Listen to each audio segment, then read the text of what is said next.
Алина эже, ипотека менен бөлүп төлөөнүн айырмасы кандай? Мен түшүнбөй атам. Эгерде ипотекага алсаң, банк аркылуу даяр бүткөн үйгө кирип жашай турган үйдү аласың. Бирок азыр 6 миллионго алган үйдү 10 жыл аралыгында 13 миллион кылып төлөп бересиң. Ал эми бөлүп төлөө жолу менен алсаң, курулуш компаниянын өзүнөн аласың.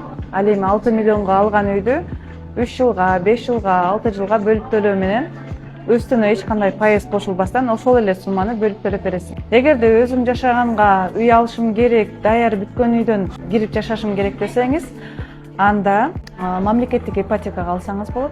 Ал эми инвестиция катары мен азыр акчамды көбөйтүп алайын, андан кийин гана мен өзүм жашаганга үй алсам болот десеңиз, анда азыр сиз акчаңызды кыймылсыз мүлккө инвестиция кылып, 2-3 батир алып алган соң, 2 батириңизди сатып, өзүңүзгө жаккандай үйдү куруп алсаңыз болот, же болбосо өзүңүзгө жаккандай үйдү алып, калган батирлериңизди дагы да көбөйтүп кетсеңиз болот. Эгерде кыймылсыз мүлктүн жардамында акчаны көбөйтүү сизге да кызык болсо, комментарийге консалтинг сөзүн жазыңыз.